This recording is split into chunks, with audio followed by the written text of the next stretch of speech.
Welcome back, folks, to the Membership Machine Show. This is episode 87. Got a really fabulous guest here.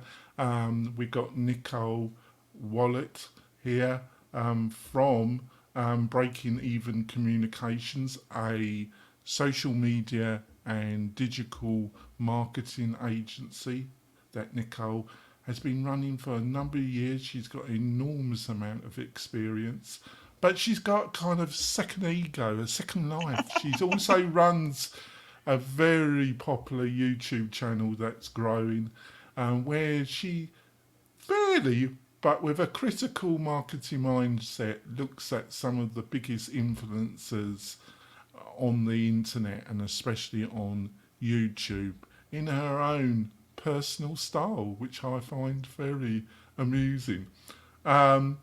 So in this episode, we're going to be covering what Nicole would do if she was starting a membership business online in 2024. What would be some of the key steps that she would do for her own business to try and attempt to make it a success? And then we delve, I should say, into the meat and potatoes of the show, where we've got a list of some of the biggest digital marketing grifters of 2024. Should be fun. So, Nicole, would you like to do a quick intro about yourself and your background? Sure. Jonathan, thank you so much for having me on. I've enjoyed consuming your content since we've connected, and you have a really nice show You're here. the And only I'm person that flattered said to that. be You're among the only person that said that, actually, Nicole. Oh, I'm sure. I'm sure I'm unique in that in that sentiment. But I did want to say thank you, even though I'm like everybody else. But yeah, so my name's Nicole and I have a marketing company. I started it back in 2008 when my local coffee shop owner, I walked in to get my coffee and she said, "You're the girl who blogs." And I'm like, yeah, I mean, I'm sure there's other people in this community who blog, but I'm glad you recognize me from the internet. And she said, "Can I pay you to help me with my blog?" And I remember I literally said, "You'd pay me to do that?" And that was in January of 2008. And so we've been here ever since, and I've slowly grown the company, and we like work with mainly small and medium-sized businesses, but we work with other people too. And I started the YouTube snarking when I was alone one night with a Grant Cardone video, and it was You in the just middle had of enough, COVID. didn't you? You just couldn't know, take any more, could you? you could only go to so many Zoom birthday parties at that time. Do you know what I mean? So I just thought, I'm not doing anything else. What if I just record myself watching this video? Because I've been consuming, anti-MLM and other commentary content. And I thought, why is nobody talking about these people and how they do marketing? I think I you're. would watch that content. I And think so I you're. started just making it. And that's been about 2 years now since I started the Nicole React series on the channel. I So think you're a growing talent. Actually, I can tell that you were thanks. trying different formats, but I think you I found. am. I think you found your style now. I think you found your niche. Yeah. I As mean, it took me a bit. And I did pre-record all of them for the first 2 years because I didn't want to be too mean, because sometimes you I'm you say English, you something. can't be too mean. Actually, I like the dry sense of humor, and I also can be a little bit dry too. So I started pre-recording them because I was like, well, I want to be fair, I want to be even-handed, and I found then there's only two response. I've been living in America for about 20 years, tribe. And there's only two responses I get from Americans around my humour. Either they love it or they think I'm an absolute dickhead of the maximum kind possible. So there's only two responses that I get, actually, Nicole. So yeah, let's go in. But I almost made a mistake, tribe. what? Before we go into the main part of the show, I've got a couple of messages from our major sponsors. We will be back in a few moments, folks. Hi there, e-commerce store owner. At Omnisend, we help more than 100,000 e-commerce customers just like you sell their products. We're an all-in-one email and SMS marketing platform that helps you reach your customers, grow your audience, and increase sales. In fact, our customers have seen incredible results with Omnisend, averaging $72 in revenue for every single dollar spent. And if you ever have a question, our award-winning customer support team is available 24/7 every single day. That's one of the reasons we have more than 6,000 glowing reviews and ratings all across the web. So, get started with Omnisend today and start growing your business with better email and SMS marketing. We're coming back, folks. Looking forward to this. And I want to point out that our major sponsors have some major special offers. Plus, we've got a created list of the best free resources to help you build a membership website in 2024. A load of free stuff. To get all these goodies, all you have to do is go over to wp-tonic.com/deals. wp-tonic.com/deals, and all the goodies are there, my beloved tribe. What more could you ask for? Probably a lot more, but that's all you're going to get from that page. Sorry to disappoint. I've made a career of it, beloved tribe. So let's go into the serious part before we get into the real fun section, Nicole.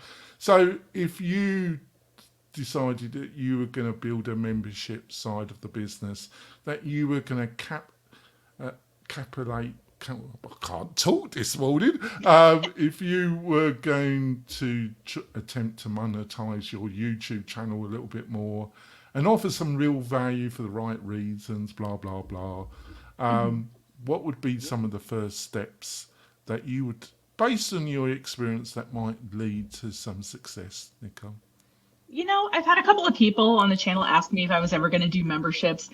I'm not at the point where I feel like I would be good at doing this, but if I was going to be good at doing this, and I was thinking about this more. And by the way, I'm just going to assume, if you're listening to this, that you have built a course or like some content that is or you're actually thinking about good, doing, or you're thinking about doing it, and that you're going to provide great customer service to people after they buy the course, that you retain them.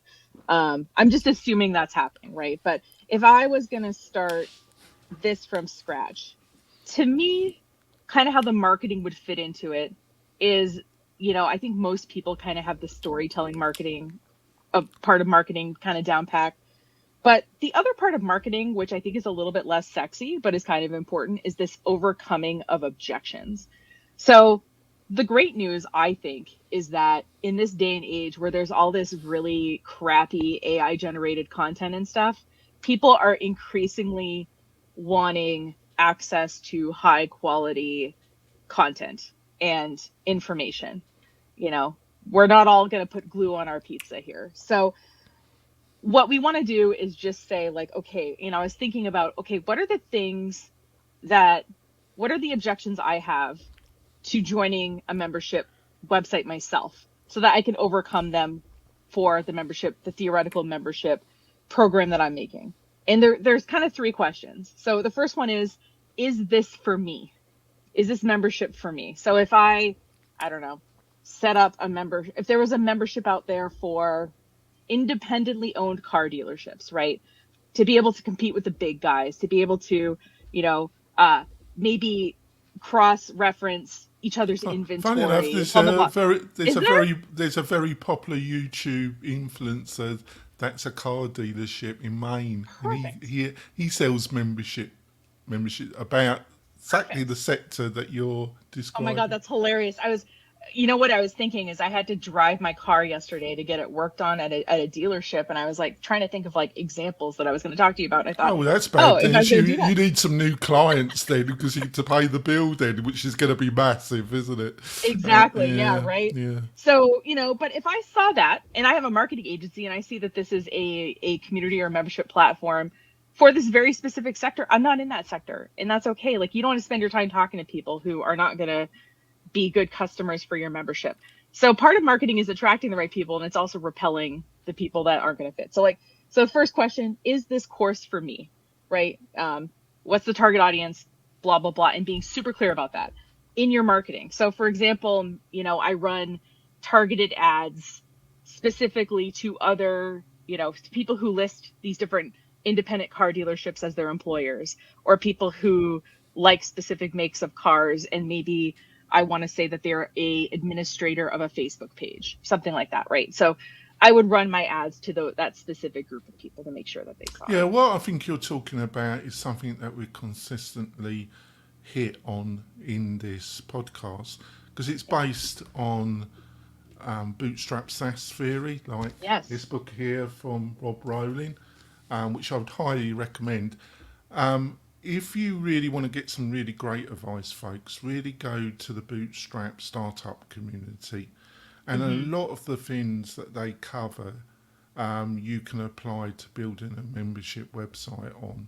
And Absolutely. some of the concepts that Nicole is trying to express with, but I keep butting in, is really are all covered in this book from Rob Rowling, who's a personal friend of mine. But he has started a number of startups, and they've all been pretty successful. The last one he sold for $20 million. Ooh. And he runs his own bootstrap community, and he invests in bootstraps.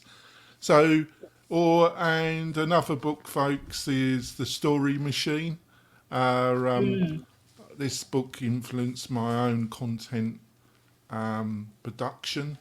Um, so there's a lot of resources in the startup world, and to be truthful, I think you're going to gain a lot more insight and real knowledge than buying some of the courses from some of the people that we're going to be talking about later on in this Yeah. podcast.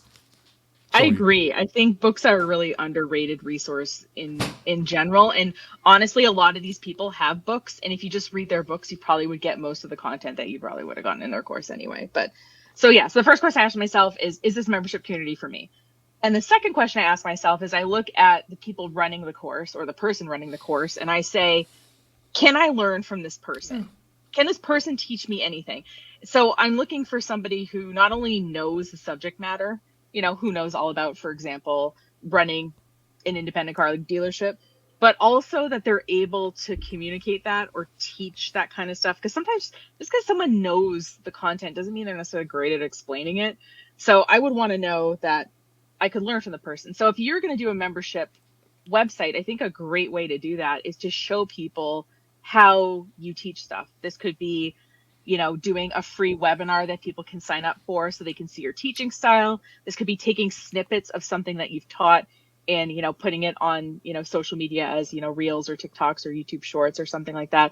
I think people just want to see your style. And what a lot of the people we're going to talk about later, they sell this course and you're like, you'll read a whole sales page and you're like, I still don't entirely know what I'm going to learn from this. So I think if you're really clear about that and people see that you're somebody they can learn from, I think that that's a great way to, and really showing that through your marketing. And then the third question is this community or is this course worth it, right? What's the difference between me sitting down and watching 20 hours of YouTube videos and this? And I think a lot of people, you included, like you put a lot of value into the membership in the course. You have maybe some additional resources, people can have access to you. Maybe like I took a really useful course once about running ads in Meta Business Suite. And what I really liked about that, besides like the content, the woman was a good teacher, is that she had once a week Zoom sessions that you could attend and you could bring your ad sets to the Zoom sessions and the whole group would look at them and they would give you tips on like, oh, maybe like you could try this or, or like, oh, maybe if you changed your bid to this. And basically you could learn a lot by doing, and you had access to this person to look at your specific, in my case, ad sets, which I thought was really valuable. So, is this course built for me or is this membership built for me? Can I learn from the person who is teaching this? And is this community or course worth it? And we have to, like, in our marketing, talk about how it's worth it. So maybe there's an email sequence that people get when they sign up for your stuff, and maybe they get some, stories or testimonials from other independent car dealerships and sort of how they were able to increase their business or how they are able to get ready to be able to sell their business and retire or something like that. And so these different stories are highlighting the different kinds of people that are in the group. And if I see that as part of your email sequence and I'm an independently owned car dealership, I'm like, wow, I'd really like to connect with these people. Would you say one of the things, and it comes from the startup world, from digital marketing, is really if you can build some kind of email list, it doesn't have to be enormous. Nope. But it must be kind of focused around that and what the initial course is going to be about. in the same Yeah. field. No, you can't build a list of brain surgeons and then your course is going to be about setting up a second-hand car dealership. That won't work. Right. But building up and offering some kind of lead magnet to get people on that list and not Absolutely. bombard them, but just occasionally touching them and offering value. Would you agree with that? Absolutely. Yeah. And I'm my email list is, checked this morning, is 520 people. I've been in business for 17 years. I don't have a big email list, but it's the right people. It doesn't matter how big it is. Would you, I'd be interested in your thoughts about this. It'd be lovely if your industry, seen as industry expert, you've got a massive email list, you've got your following on YouTube. These are all great things. I don't actually think, the good news, you don't actually need all that to get the wheel rolling. No, but what you do need, which is kind of bread and butter in the bootstrap startup world, is they say you need product market fit, and I think you need course market audience fit. Right. That's what I call it. And what I mean is, do you really got to think of the persona? This is kind of 101 of digital marketing, folks, building personas. I think you can take it too far, but I do also think you should not dismiss it.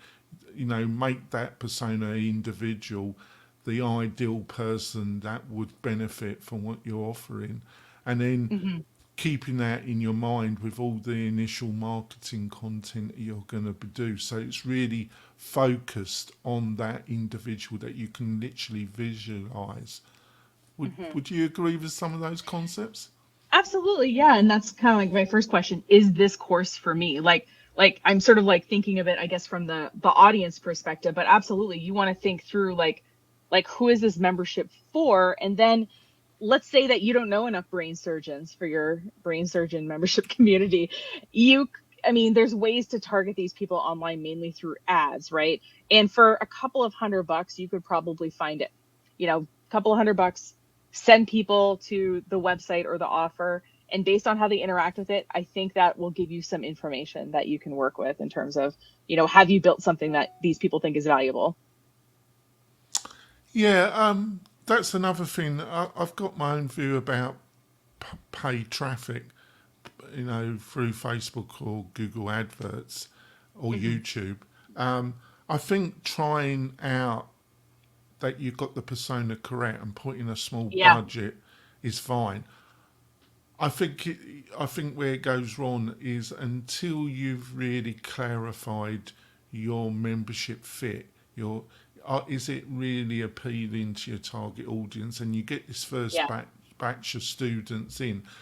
I think also that's really crucial, because I think you're fundamentally going to change the course and the following courses based on the input, because I know nobody on their business journey that started with the same business which they started off with 5 years, if they're still in business, it's normally completely changed the business model.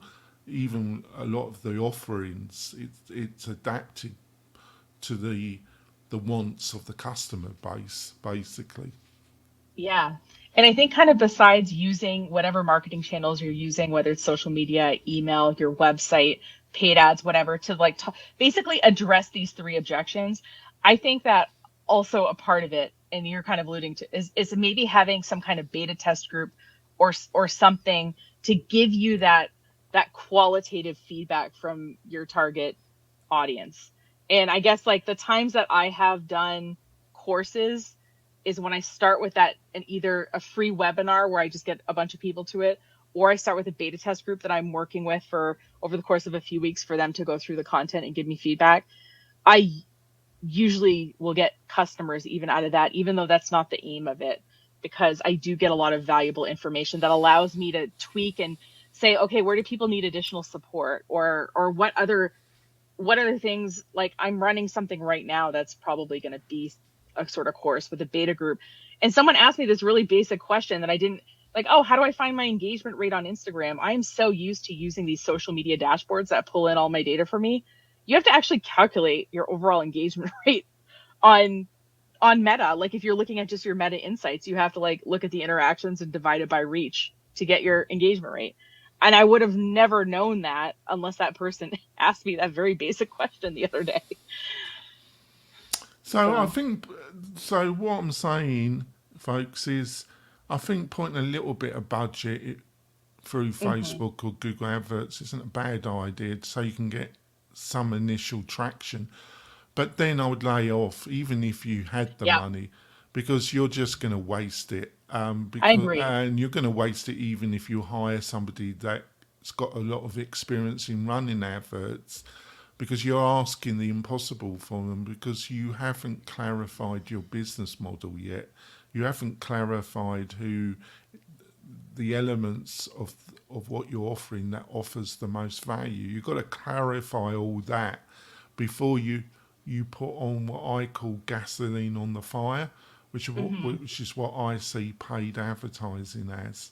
Just accelerating the process, but you've got to get the first things clarified first. Would you agree with that?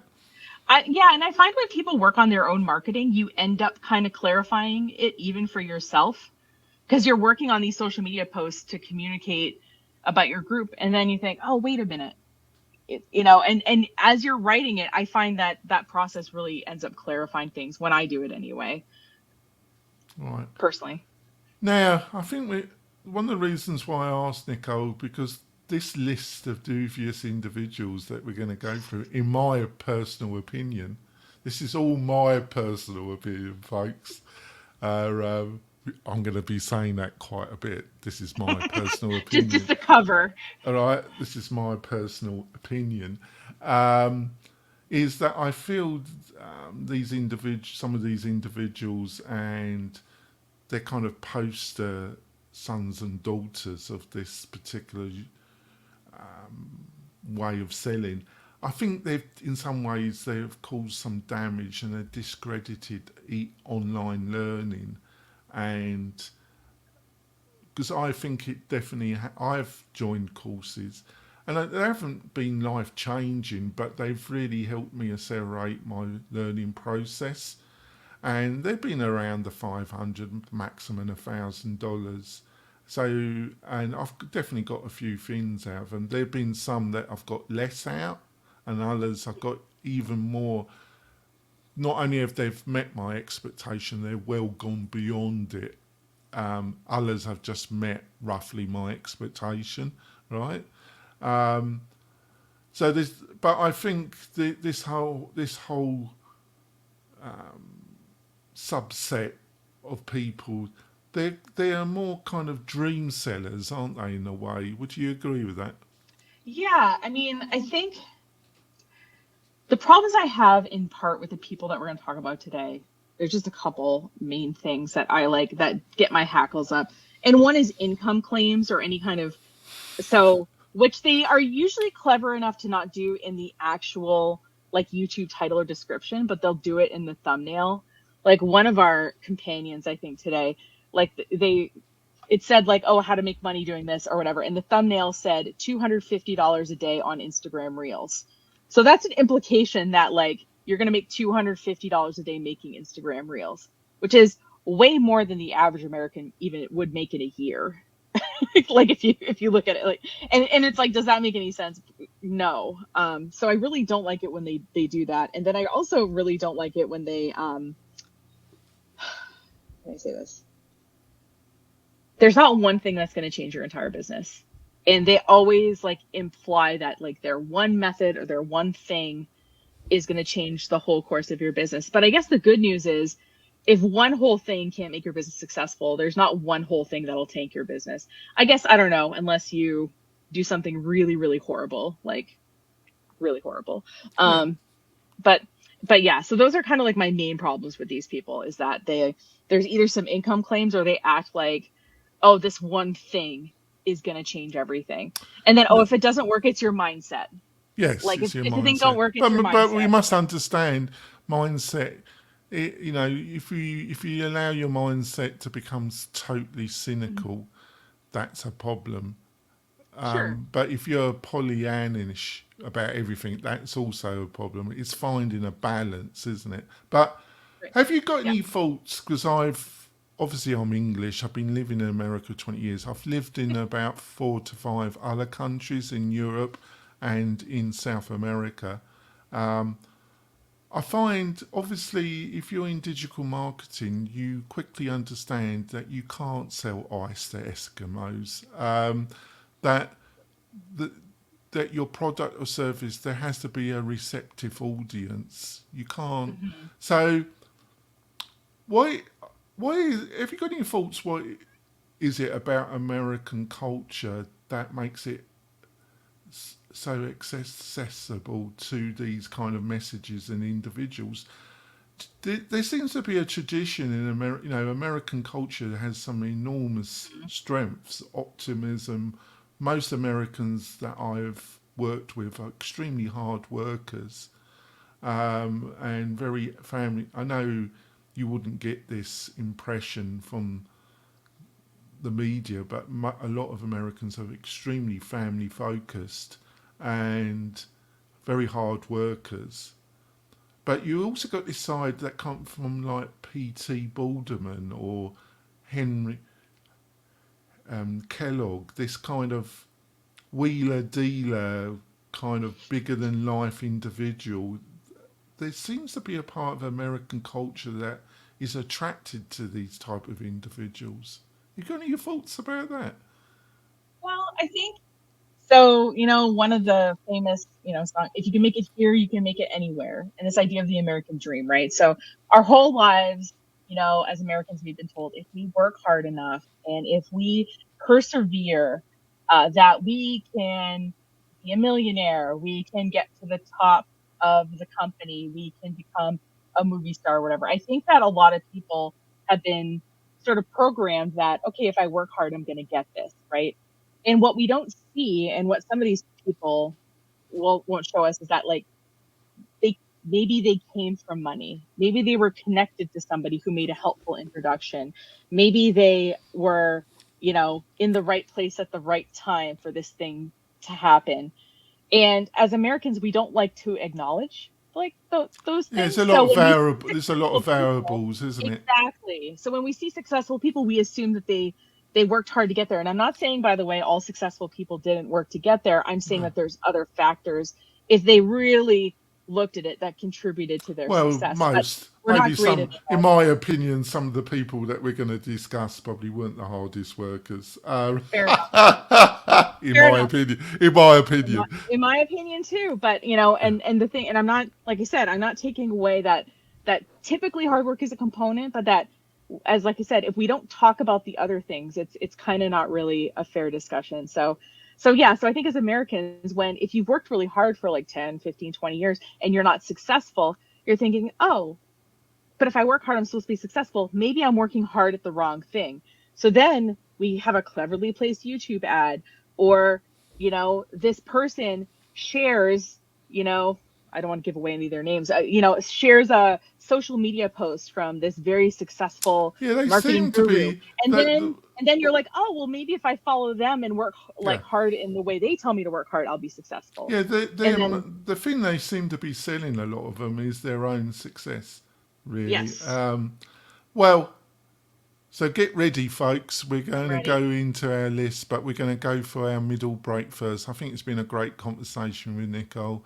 Hopefully you've enjoyed it. Give us some feedback on what you think so far. We will be back in a few moments, folks. Tired of hosting providers that can't handle high traffic loads? Conversio is here to help. Our platform can handle any amount of traffic, all without slowing down or crashing. With immediate Slack support, performance optimization, and a team that thrives on resolving technical challenges, your e-commerce business is in safe hands. Learn more about Conversio at conversio.com.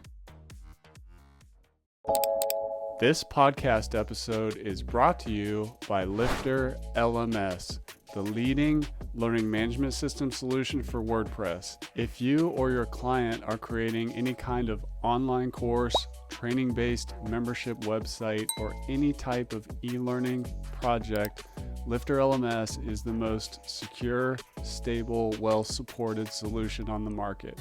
Go to lifterlms.com and save 20% at checkout with coupon code podcast20. That's podcast20. Enjoy the rest of your show. We're coming back, folks. It's been a great discussion with Nicole. I also want to point out we've got a great community on Facebook, the Membership Machine Show group. It's totally free. We love you to go over and join it. It's a mixture of WordPress and people like you trying to build a membership website or community-focused website in 2024. We love you to join. I'm always posting my videos and my other content to help you be successful in 2024. Go over and join. So let's go into it. So let's start with the big daddy, as I call him. And he is big. And he is big. He's a big guy. I think he's 6'4", 6'5". That's Tony Robbins. Oh yes, Tony Robbins, the big daddy of this group, I would say. What's your thoughts about Big Tony, as I would say? Big Tony. Well, the man with the big smile, the big smile. Yeah, I guess, money can buy you really nice teeth.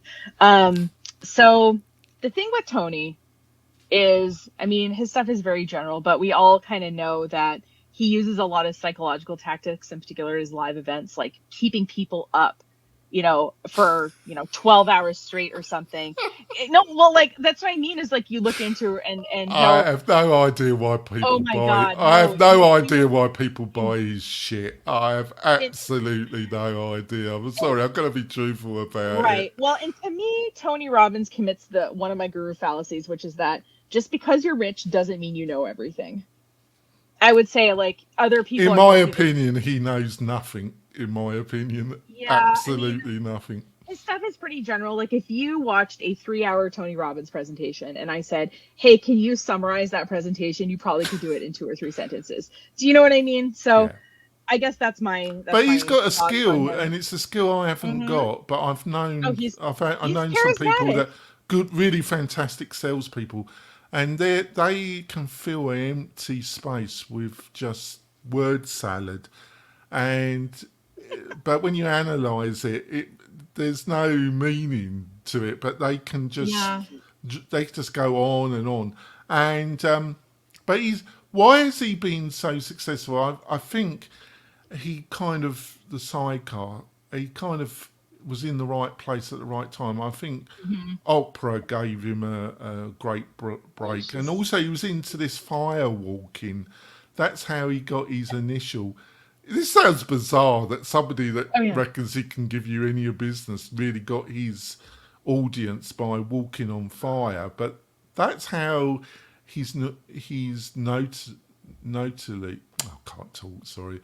But that's how he got into the mindset of America in a way, was this him walking and getting other people to walk on fire and telling them they could do anything, and they walked on fire, didn't they? Yeah, and he'll do things like in the middle of a presentation, and he'll talk to people in the audience, and he'll tell people like, oh yeah, you need to divorce your husband, like call him right now. He'll do stuff like this, and you're like, okay, you've talked to this person. I did that. I listened to him, and I thought that cost me about $500,000. So Tony Robbins told you to divorce, and you were like, yes. I've been sarcastic, but it did cost my divorce did cost me $500,000. Oh yeah, mine too. Divorce is expensive. I do not recommend. That's my retirement gone, but I'm not bothered because what would I do? I'm not into golf, so I get bored, and I can't lay on the beach. I get bored instantaneously. And I'm an American millennial. I'm never going to retire. So there you go. There we go. But I don't, as long as I can plod along and I work for myself, I'm a happy bunny. Absolutely. So it is amazing. This, he's got his private island, which I've got no problem with. But I just do not understand. But I think now his marketing campaigns, none of them are run by him, and the team that he's got are pretty slick, aren't they? The actual marketing Yeah. campaigns, the positioning, the wording, it's some of the slickest marketing. But is there anything that we can get from the marketing, because it's at such a I mean, volume and at such a so a couple of these people I've reacted to, not on the list we're going over today, but they'll say, well, Tony Robbins is able to do this many videos a week. And when you look at it, you're he like, yeah, doesn't Tony do the Robbins video. has hundreds of employees. But, I just kind of tell people, like, is it just because the name of the company is Tony Robbins, there's hundreds, if not thousands of people between probably his staff and his subcontractors who are doing all that work. So if someone tries to shame you and say, well, Tony Robbins, does this with his marketing, Tony Robbins has a whole staff. Like, there is no way that you as a singular, or even me, there's 4 of us in the company. There is no way as a 4-person company I can produce the amount of content that a 500-person company can produce. So I think, it's just not a fair comparison. But I guess if you wanted to kind of, a lot of his stuff is pretty psychological. What you Well, could he was do if you into want this. sort He's of into this NL. Was it NL? neuro-linguistic programming. Well, I hear Yeah. that. I run for the Yeah. hills. I literally run Right. for the. If I hear anybody spouting Yeah. that crap, I just run to the hills. Yeah. But if you wanted to take, like, whatever, a nugget from it, let's say that you sold like candles or something. What you could do is you could join some candle-based, whether it's a Facebook group or a Reddit community or something, and see how people are talking in the group, and say, like, okay, are they talking about how long the candle burns? Are they talking about benzene or, paraben free candle? Like, what are some things they're talking about? And then if you use those phrases and words when you create your marketing content, like, I guess that's something we could sort of copy about Tony Robbins. That wasn't a morally bankrupt thing that we could copy. But he does appeal to a certain sizable minority, because they pay a ridiculous amount to go to his live webinars. They pay, it's normally a Right. couple of thousand to listen to his very generalistic dribble business nonsense, Well, in my I think opinion. he has a very generous affiliate plan. Yes. So if you became affiliate, so I'm guessing if you're like, wow, all these people are talking great about Tony Robbins, yeah, all those people are getting like at least $500 every time, like, you sign up for one of his things. So I think some of this artificial, wow, a bunch of people are talking good about somebody, check their affiliate program. I think that can apply to a lot of the people. Exactly. So on to the next one. Marie, how do you pronounce her second name? Forleo. Forleo. Marie Forleo. She's the kind of to me, she's the kind of female version of Tony Robbins. Well, she used to work for him. Oh, she, like They're all Amy, they're all like Amy Porterfield. Oh yeah, she's Oh, yeah. one of, They're all connected. All these people, and that's the thing too, if you look close enough, they're all connected. So they all platform each other. So if you're wondering why you're not in it's because you're not in the club. They're not platforming you because you're not in their little club. Oh no, they're connected. I didn't know. I knew she was a fitness instructor in New York, and she met her, but and I think she's another one that got onto Oprah to some extent, and then Yep. it just seemed to explode for her. But there seems, in my opinion, to be absolutely no real value or content in anything that she produces that would help you with a membership or set up any kind of digital business. But that's my opinion. So what's your own views about the content? I mean, I used to like her, and then I started digging in, and I was like, oh, the connection with Tony Robbins.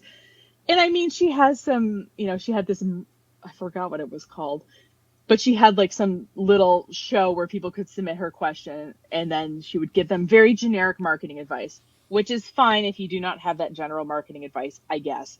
But I don't know. I just think that she runs this thing called B School, which she initially did with Laura Roeder. And they started it like back when I started back in 2008, I think. And it's this very expensive 6-week program. I think it's like $3,000 or something for 6 weeks. And it's like, if you look at the agenda, it's really basic. It's like how to figure out your target audience, how to like set up an email and social media marketing.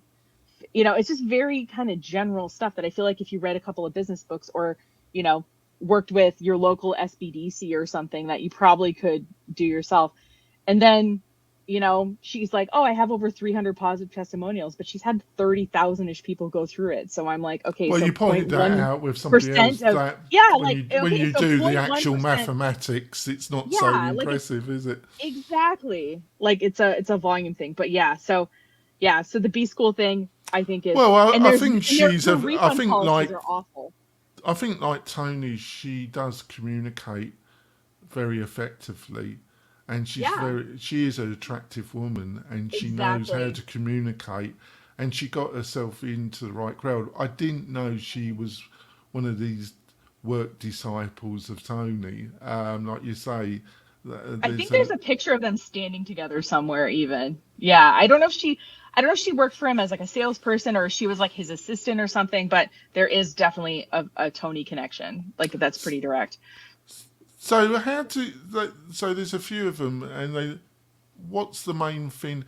Is it getting enough budget and getting people that really know what they're doing around paid advertising that really helps them? Obviously, they learn from Tony to get all the marketing spiel at their target audience, but is it then getting backers and getting enough money so they can initially, or is it they really understand affiliate marketing as well? I think part of it is they have, and I think also Marie Forleo has a generous affiliate program. And let's face it, if you paid $3,000 or $6,000, however much B School is, and you went through it and said, hey, if you want to be an affiliate of it, you'll get $1,000, right? It's kind of in my interest as a former student to talk well about it. I've already paid the money, and it's the only way I'm going to get paid back, right? Is if I get other people into it. It's a little pyramid scheme-y. But if you look at any one of these people, just open up Facebook ads library and type in the name of the company. And I want to stress, Marie Forleo is not a person, she's a company. So type in Marie Forleo, and you will see these people are running hundreds of ad sets at any given time. So what kind of monthly budget do you think's her operation? Roughly, are we talking tens, hundreds of thousands per? Probably. Well, tens of thousands per month, but are we talking about hundreds of thousands per year? I'm guessing. You can't see how much they're spending. You can just see how many different campaigns they're running. So you'll see when you go to the ads library, it'll show you the creative. It'll show you like the image or the video, and it'll show you the headline. It won't show you who it's targeting. It won't show you how much they're spending. But if you're like, okay, this person's running 250 ads right now, like, and what each ad set they're spending $100, that adds up pretty quickly. They're probably spending more than $100 per ad set. But I don't see Tony as evil really, or Marie. I just don't. My main criticism is the price of the courses to the value. Yes. Any value you would get out of the course is very, very low, in my opinion. I agree, and then I think platforming lifestyle. Like I think they also artificially like show their success and attribute it with this particular knowledge base, which I don't think is necessarily compared to one individual accurate. that we're soon going to be discussing. They're quite sophisticated in doing they that. Really are. Compared to some of the other people, one particular individual that's on this list. Let's on to the next one. Slightly different because he's got his own SaaS product, which he set up with his business partner, who's the technical lead. And that's Russell Branson. Owner of I'm not going to... I've led this. I'm just going to let you set the stage before I add my little bit. What's your views about good old Russell? Well, Russell likes to read has read a certain kind of propaganda to get better at sales. And let's just say that it is problematic propaganda. So just look up Russell Brunson, Rachel K. Albers into Google search, and you will see exactly what I mean. I don't want to get your platform demonetized by saying what it is. But I'm not. Oh, okay. No. I don't think like not sued. You mean? Yeah. A censor. Anyway, it has to be schmazzies. Yeah.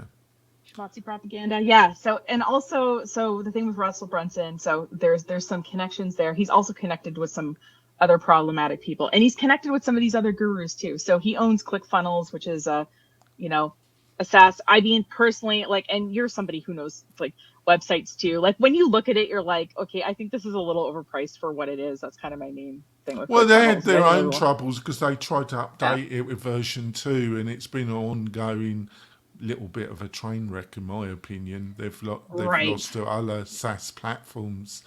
Yeah. He's effect. I know a couple of people that were really into ClickFunnels, and they were both females, and they're pretty hardcore digital marketers.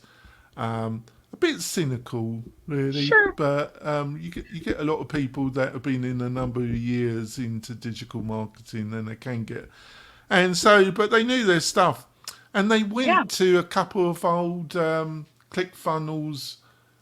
Oh, the events, Live web, and they were shocked at the aggressive sales techniques that even these two individuals that weren't virgins in digital marketing, they were hardcore. They said to me they never experienced 2 days of such, and they were selling plans for over $100,000, and it was intense. Like I say, the 2 individuals that I spoke to that went to these events were quite capable of not being responsive. And they said at one time they were actually thinking about it until they slapped themselves on the head and said, "Wake up." No, and just like you see the tactics, but that doesn't mean you're like immune to like them. I mean, I've been in sales presentations like that too, where I'm like, I know exactly what's going on, but for a minute I'm like, well, wait a minute. If I move this money from this account for a second, I think it, and then I stop myself. But yeah, I mean, I could see him. You literally smack yourself across the face, do you? I metaphorically slap myself across the face and stop myself. But yeah, I could see him having really strong sales tactics. Also, he's like, you know, here's the thing too. If you look at the ClickFunnels, again, their affiliate plan. So if I'm an internet marketer and someone comes to me and says, hey, I need to set up, you know, a landing page that goes into an email newsletter, and I know that I can make $100 per month for every person, or I don't know if that's the amount, but it's some amount like that. You know, if I could make that money passively after referring one of my clients, I could be a pretty great marketer, but I could make a lot of side income doing that if I was willing to do that. And I have some affiliate stuff on my website, but like I tell people, I don't make a ton of money. I mean, I make maybe $500 a year on. The other thing is, like, which is not, the other thing, there's 2 other areas. The language he utilises in some ways isn't as sophisticated as the 2 previous, because he has, in my opinion, he utilises the kind of language of identifying the mark, if you know what I mean, which I find, secondly, which you can't blame him, he runs a SaaS, he's the joint founder of a SaaS marketing automation company, but he overemphasizes, and it's become a bit of a sickness in digital marketing, in my opinion, that he indicates almost that setting up these elaborate marketing automatizations will actually lead to business success, but you do not spend hours, you only spend hours on marketing automation when you've got enough audience and you can subdivide it to make the process worthwhile. I'm stating the obvious, but I think a lot of people don't understand the obvious, do they? Right. Well, and also, like, I think it's like really tempting when you hear like systematization, automation, and you're like, okay, like this is where my business should go. And I have clients who are like, you know, we'll build them something and they'll be like, well, what if I get 100 orders per day? And what I tell them is, when you have the problem, that's a great problem to have the money to solve the problem. Like, we need to start with something. Like, we don't need to think 10 steps ahead, because like you said, your business will change over time. So you might start like this, but when you get to 100 sales per day, you might have changed how you're shipping things, and the thing we set up won't even work anyway or whatever. So what I tell people is like, let's get like you've said in all your, a sort of minimum viable product that's going to work. And then then you can worry about scaling when you actually have to worry about scaling. Like, yeah, people will waste a lot of time. And the thing with Russell too, if you watch his content, he like will hold his camera up and like does a lot of selfies. He does a lot of stuff when he's driving too. Whereas like Marie Forleo, the woman has a blowout. She has a designer dress on. She has a set. Like she look like it's profesh. Russell Brunson, he's sitting on his living room floor holding his camera and like not even a tripod in sight and just like talking at it. So I think but that's his way of being relatable. He's Like, aimed. he's being relatable. There's a and it's round the affiliate. He has a whole tribe of millennial. They're mostly men, hardcore marketers. A lot of them are into email marketing, basically cold email. These parasites, as I call them, he has his whole tribe, and they tend to be millennial young men that are into digital marketing, into cold email marketing, and getting around every email platform that wants to bar them. That's his kind of posse, isn't it? Yeah. Well, and a lot of these people will be in my comment section and maybe in yours too, being like, oh, you're just a jealous troll and you're not successful and you just don't know what you're talking about. I'm totally jealous. Doesn't it show? And yeah, I'm like, yeah, I'm jealous of like a band child who like, manipulates, people using, crazy techniques. Oh, I could be much more wealthier if I had no moral scruple. I wish it's a terrible side of me. I wish I could I've been in therapy for years trying to get rid of any conscience. I know, and like my thing is like there's a French proverb that's like there's no pillow as soft as a guilt-free conscience, and that's just how I lived my life. So like, yeah, I have not prioritized like when someone comes to me and they don't have money, I cannot try to sell them something. You know what I mean? Like it'll come out in the conversation. They don't need money, and they're adults, but I'm not selling them. Yeah. But I'm also yeah. Let's go. We're going real hardcore here. Yeah. We're going really deep here now. Mm-hmm. This guy is in a different scale compared to the last three we discussed. But we got to be very careful because he's suing a lot of people at the present moment. For sure. But it won't stop me. But if it stops you, I totally understand. No. It's I'm not. Go ahead. Cardonian. I got to tell you, Cardone. Oh my God, that guy. Now I have a couple. They're not friends, but they're associates in the WordPress that have been hugely successful. I have one individual that loves Grant, and he has over 300,000 following on YouTube as a WordPress influencer, and he's also built up two amazing plugin companies. And he's worth multiple millions, and he loves Grant. And I can't stand Grant. I literally want to vomit when I see this guy. He, in my opinion, he is the worst of the worst. He makes Tony Robbins look. He's on a different league, but he has been hugely successful, huge to some degree. Sure. What do you think has been the key to Grant's success? Because I do not understand it at all. Okay, so he's a Scientologist. You probably knew that. I did. But I'm English. I don't like. But like they. It's the connection side. Are you saying? Well, I'm just saying that like if you wanted access to a lot of capital, I don't know. They would be among my top, my top 10 organizations or companies I would think of if I needed a lot of money. I mean, they have a lot of money tied up in property. Obviously, they get a lot of donations. They have like celebrities, they have properties all over the world. Yeah. People who work for almost no money for them. Like, I'm just saying they have a lot of money. So there's Seagate gets that sign a billion-year contract, don't they? I don't even ask my own clients to sign a billion-year contract. It would be hard to enforce, wouldn't it? I think that's pushing it a bit far, isn't it? Asking people to sign a billion-year contract, isn't it? But it's so American, isn't it? It could be a 30-year. You've got to ask them to sign a billion-year, haven't you? You know, I will say in a country that will elect Donald Trump, we have Grant Cardone. I'm just gonna Oh, say you're that. getting me into deep So, but SHIT I'm just now. saying they have a similar. I did like you, Nicole, but now I'm going off you. They have a similar disposition. They're very confident. They show their money, and that's the thing too with a lot of everybody we talk to. If you watch any of their videos, they have what I call a guru trailer, where basically they don't say at the beginning, "Hi, I'm Grant Cardone.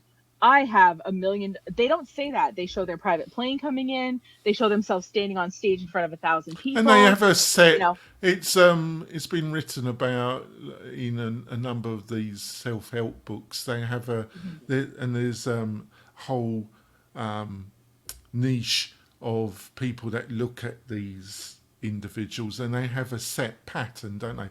Like there's always an element where they were starving and then they manage through their own self-work to it has a structure that they all adopt, don't they? Do you think it's around do you think it has some element of the hero journey to it, like Joseph Campbell? Are they adopting that to some distorting it a little bit? I mean, like I said, so the American culture has told us that if we work hard enough, we can go anywhere. So we can't just be like, well, you know, I grew up and my dad had an emerald mine and here I am now. Like, that's not a very inspirational don't be nasty to the owner of X, formerly Twitter. He could help you. His dad was fabulously rich, and could he? Yeah, but no one. It doesn't make a compelling story, right? And it doesn't reinforce this idea as Americans we have that if we work hard enough, we get anywhere. I guess what I'm saying with Grant Cardone is like, where do you get his money? Compared to British society and other Europe, it is more freer, isn't it? To some extent. Yeah, I guess. Yeah, like we don't have, I guess, we don't have like royalty or anything.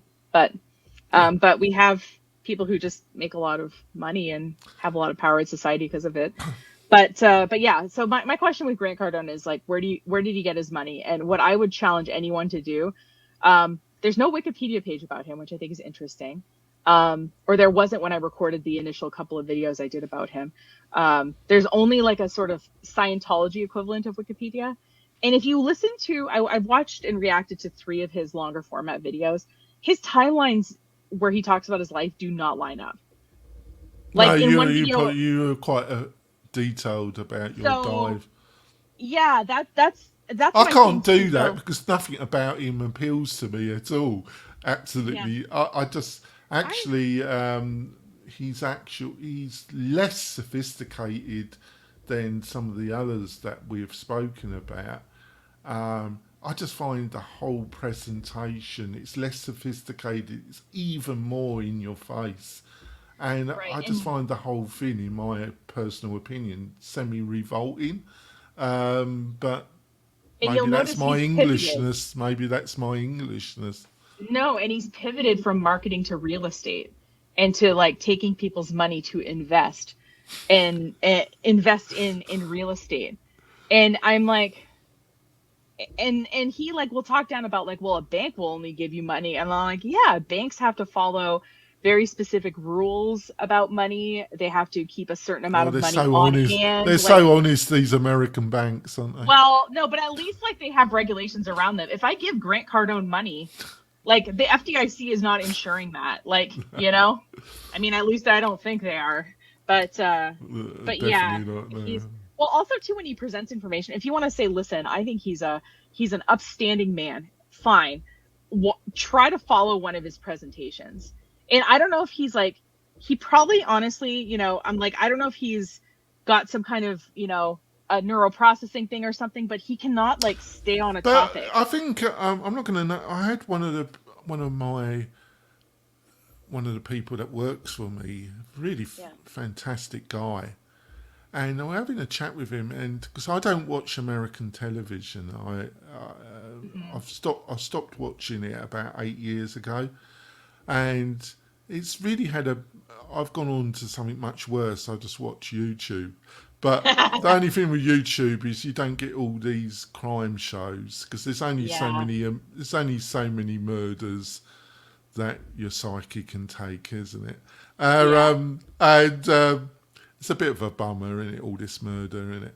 So I stopped watching it 8 years ago. But the individual I was talking, and I brought up Grant. I said I can't. He said, yeah. He said, but I watched one of his TV shows where he was sent to a town with only $1. And it's the series is it sends these entrepreneur types to somewhere where they've got no network and they've got no money, and in a period of time they've got to make $1 million. And seemingly he did it, and I started laughing. I said, "You do realise that this is television. This isn't reality. Right. This was a story, and it's not real." And I think we're still all, no matter how sophisticated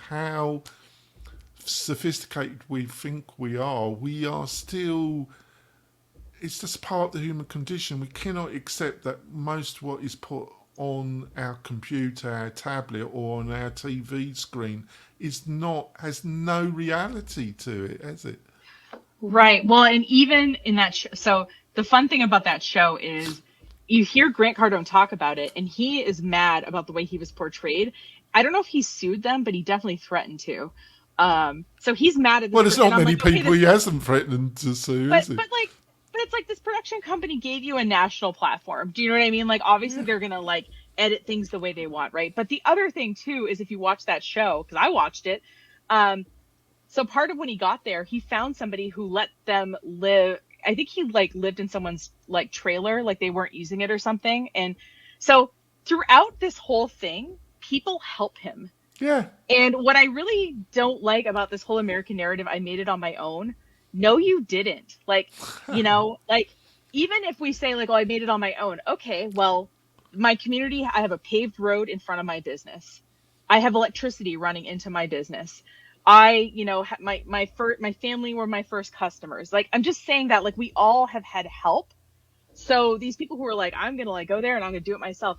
The reason he's able to do it is that other people were willing to help him. So like, let's not pretend that we're all just little islands, you know, completely detached from one another. Like we need to help each other. So yeah, like the way the way that whole thing was portrayed was ridiculous, but I think it's on YouTube, that show, if you ever want to watch. I won't watch it. Obviously, I didn't watch it. Obviously, you have, and oh no, I'll give you gold stars for forcing like yourself to watch it. Actually, I made it through 2, and I didn't react to it because I thought like, oh, like if this was on a network or something, I just didn't want to. Part of why I react to stuff that's on YouTube is it's stuff that is freely available, and these people have put out on their own platforms. So it's not like behind a paid gateway or something, so they can't get mad about it. But yeah, Grant Cardone, what a guy.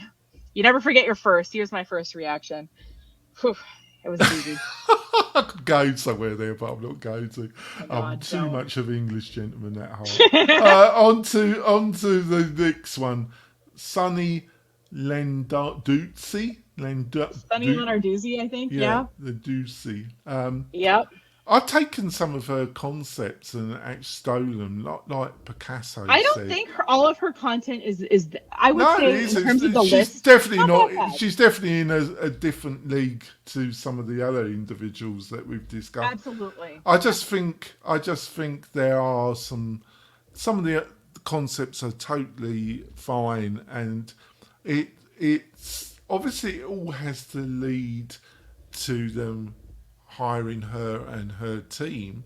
I'm not anti. I've worked for myself since I was 21. I'm on my 3rd business. All of them I've managed to sell them to somebody. So there must have been some success because somebody gave me some hard cash to sell it to them. I was reasonably comfortable until my divorce, but there we go. I get it.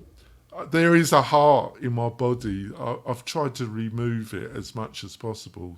Nicole. Yeah. So I can't get mine out either. If it makes you feel any better. The conscience. But yeah, I don't. These I are don't think problems it's if you want to that be successful, isn't it? Having a Yeah. heart and a conscience, isn't it? Absolutely, yeah. So, but a lot of the things, there's definitely more meat on the carcass with what she provides to these others. I agree. My only concern is when the claims, they're not direct claims, Yes. they're indirect around No. what you're going to get in giving a substantial chunk of money, isn't it? Well, she has two YouTube channels. Okay, so one of them is Sunny Lenarduzzi. So if you look her up, she's got like 500,000 YouTube subscribers or something. But there's one, I think, is it called the Agency Accelerator? Yes. She has a separate channel called Agency Accelerator Reviews. So she has taken her claims and just moved them to another channel that has less followers. But she's talking like, oh, we're talking to the video I reacted to. We're talking to this person who made $30,000 in 30 days and then quit her job. Like, to me, even if you don't based on my experience, this doesn't sound it. I can't. Yeah. I don't really want to get sued. But based in my own opinion, based on my over 30 years in business, this doesn't taste right to me. It doesn't pan out. I'm sorry. Well, and when they're talking about testimonials, right, that's fine. But when you put testimonials, the part that they don't actually say is, and you can too, but it is implied. Yeah. And that's that's the way. There is a lot of stuff in her content Yeah. that is applied, isn't it? Yeah, and that's the thing, is they're not saying, a lot of these people aren't saying directly, like, you can make $1 million. Although the last guy I reacted to, did you know that you can make $1 million drop shipping in 2024? The e-com king thinks you can. I'm just saying, like, there are these people that who was are like saying your those last things about review, you. which I thought was very fair, which was a specialist in e-commerce and utilising Facebook adverts. I've forgotten the gentleman's, and he's very like Sonny. There was more meat that There was. The things he was saying were not misleading. What was misleading is that when you did the basic math and you worked out the amount of hours you would have to put into this and the slog, but you could, but like the whole niche of drop shipping, there's still some possibilities there, but it's been well whipped, this horse, hasn't it? Yeah. Yeah. I guess all I'm saying is that, like, if you are making income claims, even if you're platforming, if you just want to say, hey, this person started this kind of business, and let's talk to them about it. And that's she's fine. too Pollyanna-ish to me. I'm English. So she rubs me up the wrong way anyway, Nicole. She's too smiley and upbeat anyway. I come from a country where it rains for 7 months of the year, Nicole, and she's just too happy, isn't she, in general? She's too sunny. I'm going to let you get off that. Yeah. That was bad, actually. On to the next one. Yep. I think this would be the last one. Okay, sounds good. Yeah. You got better things. How are you trying to make a living? Old Jeff.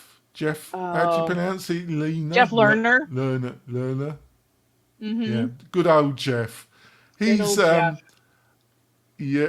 I'm not going to say. So what would you say about good old Jeff? What would I say about Jeff? So I still don't know how to pronounce Jeff's learning company. Is it entree? Is it?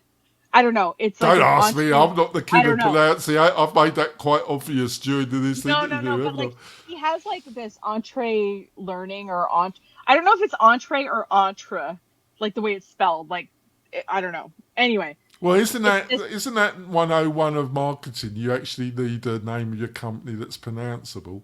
Well, I've only ever seen it like written.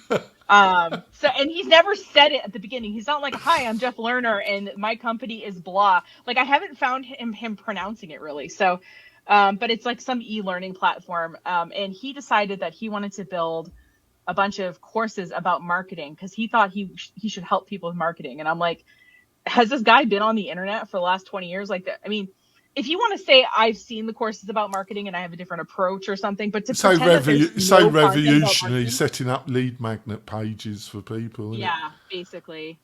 And just, I mean, his overall character is kind of interesting. He just talks about basically like this idea of like sort of the persona. But when he talks about people, he's very like, well, you know, I can think of, you know, a middle-aged dad who like is overweight and is just not happy in his life. And I used to be that. So he like very much like when he talks, it's like he's up here and the audience is down here. Yeah. And when you think that way, when you talk to your audience, it definitely can come across.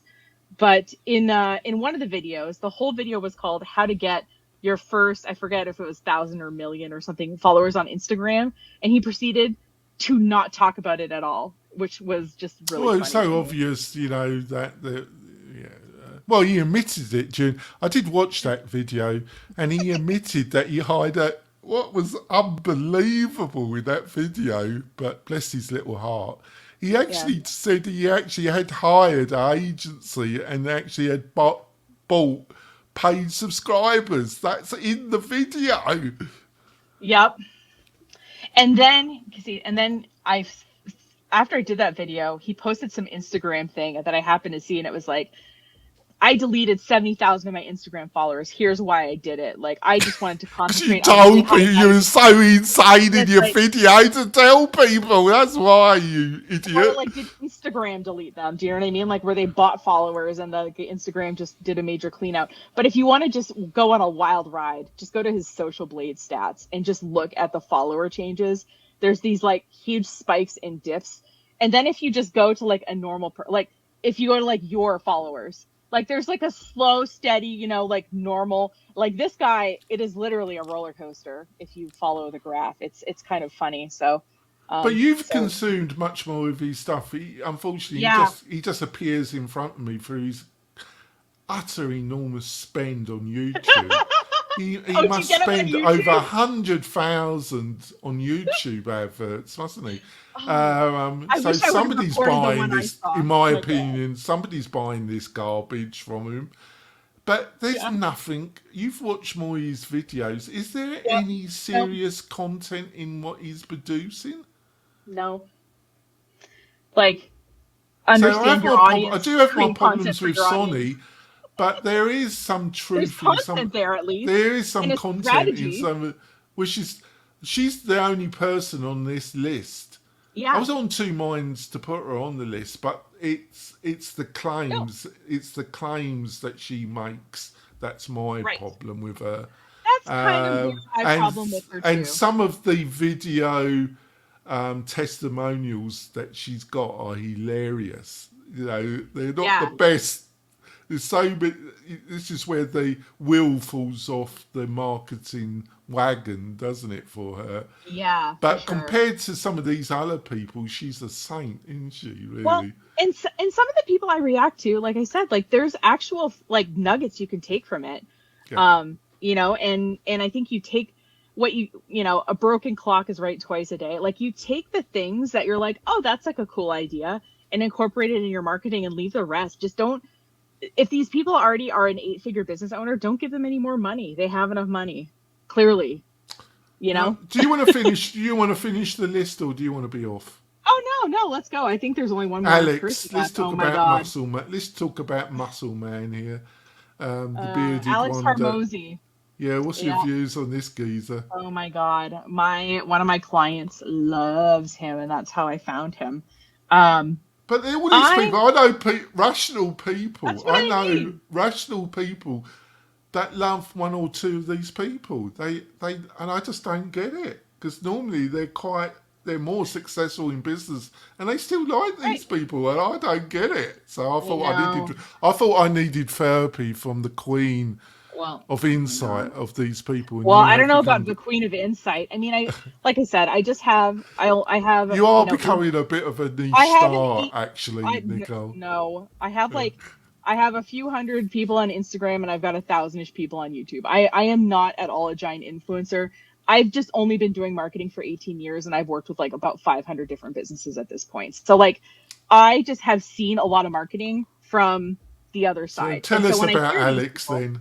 Alex Harmozy. Okay, so he started a gym, and now his main thing is he has acquisition.com, which is like sort of, lead generation, sales funnel, like the usual stuff, right? He has books. I think one of them is $100 million lead something. And his whole, like I said, his whole brand is he's kind of an in-your-face gym guy. And he is like, you got to do the work. You got to do the work. You got to just be producing more content than everyone. You should be getting up at 5 He's a a.m. and follower of making 10 videos a Vinacek, day. is he? You've got to work about 100 Yes. hours. He is very similar to a sort of a Gary Vaynerchuk type character. And it's like you have to work hard. And Well, that's a funny thing, because you got that geezer. What's his name? The 4-hour person. Oh, Tim Ferriss. Oh, I Tim don't mind Ferriss. Tim Ferriss. Pardon? He Sorry? is. I don't mind Tim Ferriss. I Actually. can't stand him. I think if he's can't just stand rich him. and he goes down weird rabbit holes, and I think it's funny. I'm like, Is it like a possible? weird Is it possible to put more adverts into your podcast than what Tim Harris has managed? oh, I don't listen to his podcast. But, I don't think it's possible, folks. Oh, he probably makes. not. He must put in a 30-minute podcast. He must literally attempt to put 30 minutes of adverts in it. Oh my god! Yeah, that doesn't surprise me. I'm saying content-wise, I don't mind him, but yeah, I can see where the you're coming from. monetization might be too But aggressive. this idea, I consistently hear this, that I just want to set up everything evergreen, Jonathan, and I want to sell. I want to do $1 million business and live on the beach. And I was thinking, well, you're in the wrong game here, folks, because this is business. And all these people who are implying that, they're not living on a beach. They're producing all this video content and they're spending all this money on ads. And I'm like, okay, if you've made your fortune, why not just go lie on a beach somewhere? And why then you got Vinacek, the other extreme, where he wants God. you to work 20 hours per day. And that where does that lead? I'll tell you where that leads. That urgent cares, that ends up in the urgent care centre with a massive freaking heart attack. That's what that ends up. Sorry. Yeah, and he got divorced a couple years ago, and it's been, he's got a bit of a, his brother and him started like a marketing agency, and it seems like the relationship strained. I've gone on. I'm just saying, it seems to have cost him a lot of money. He made a lot of money. Let's go back to Alex. So Alex is this gym guy, and it's all about the work. But is there any real content in anything that he provides, in your opinion? I'm trying to think. I mean, I think his approach to short form video content is interesting. If you wanted to take that from it, if you wanted to read his books, like, that's fine. I just think that the whole I hustled so hard and now I have I don't know. I don't really like this guy personally. I mean, he's sure. I can't stand him either. I can't stand the geezer. Right, and he was one of my top 3 videos last year, and I got the most hate comments I had ever gotten on that video. And because like I'm just a fat middle-aged troll, right, who like is not successful. And I'm just like, okay, like, did you watch the and what I think someone's like, you didn't mention social media as a driver of website traffic. And it's like, yeah, and I made a video about like why, which is that social media doesn't typically directly drive a lot of traffic, but we should still do it. But the average like website, I got a comment on my last interview that was yesterday, and it's an individual called Kevin, and Kevin is he's been on my show about 2 to 3 times, and he has a successful business where he advises web designers around modern CSS and coding. Oh, nice. And he's a martial arts expert, this geezer, right? He ran his own, what do they call it? It's not studio. Okay, dojo. Dojo.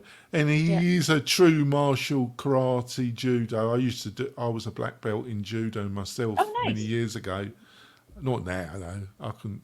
But he's hardcore. This guy can look after himself. And somebody left on my channel, you interrupted too many times with Kevin. You were a bit rude. And I said, thank you for the insight. And I'm so tempted. I think Kevin can look after himself, Guy. He could literally go through the computer screen, grab me, and sort me out instantaneously. I mean, it's a conversation. There's going to be some back and forth, like that's part of it.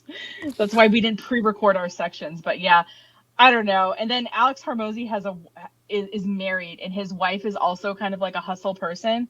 But she gets a lot of feedback because she has like a deep voice, and she's, I think, a taller woman. So people are like, "Oh, is she trans?" And I don't.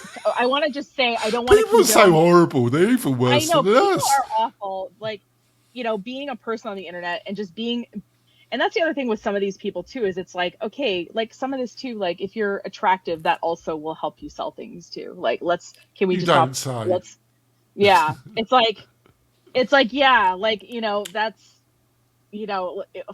Why are we pretending that's not a factor? It is a factor when you sell things. But it's not the only factor, but it is a factor. But yeah, so I want to just say I don't condone any, I don't.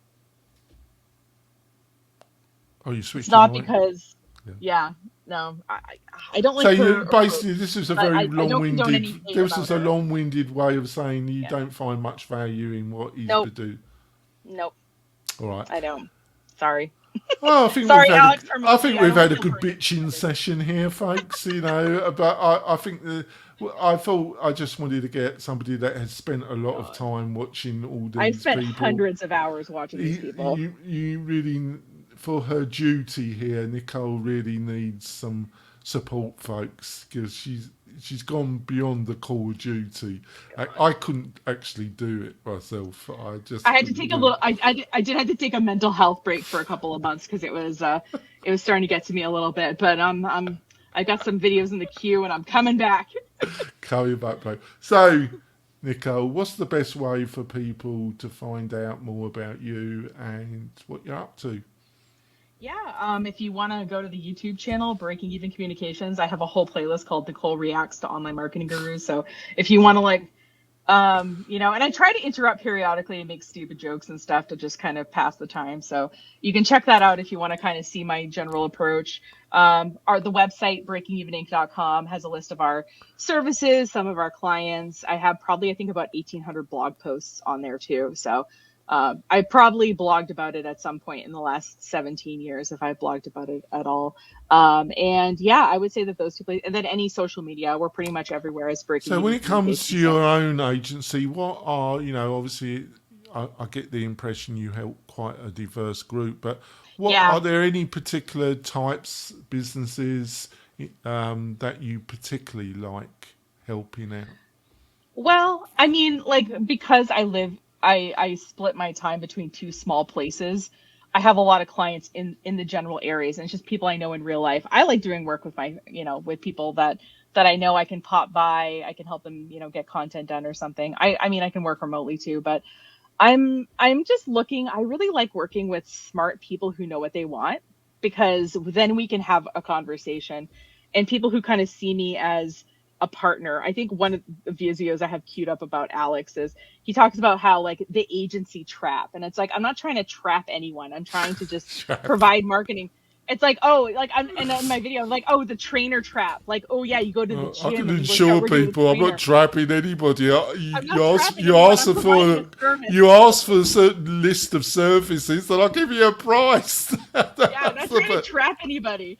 So yeah, so if you're a smart business owner and you know what you want, we don't have any minimum retainers. We don't have any, I like working with, like I said, people who I find easy to work with. So if you need some help with marketing and want to talk, please feel free to reach out. Right. It's been a blast. I think it's been hilarious in a way. That's the other thing before I end. I don't know if you agree. I notice with a lot of these people, they haven't got much of a humour, have they? They don't seem to. Tony's got a great smile. He seems to laugh a bit. But the rest of them, they're not that. They're not, yeah. Well, what I love about it's in particular the male MLM trainers. So there's these Eric Worre, let's see, I'm trying to think of the other ones, but these male multi-level marketing trainers, they're always saying, oh yeah, and I use humor in my trainings. And I've watched, like I said, hours of their trainings, and I'm like, have you said anything funny this whole time? And maybe, like I said, I have a certain sense of humor. I do a little amateur stand up, so like I feel like I have like a I sense would of have humor, but never I don't. guessed, Nico. I would, I would have never guessed. but I'm not constantly being like, oh yeah, and like all my trainings, I'm so funny. Like I don't know. It's like show don't tell. I don't know. I've never heard these people say anything particularly funny. Honestly, objectively. But yeah, they all like say, "Oh yeah, I have a great sense of humor." Like, okay, do you want to show it to me sometime? We're going to leave it like that, folks. Hopefully you found Awesome. this extended show interesting. We covered some great stuff. I think I've got a couple of great guests like Nicole coming up in the next few weeks. We'll see you next week with some insights about how to build a membership or community-focused membership website in 2024 and get the success for yourself and for the family and the freedom that you're looking for. We'll see you next week, folks. Bye.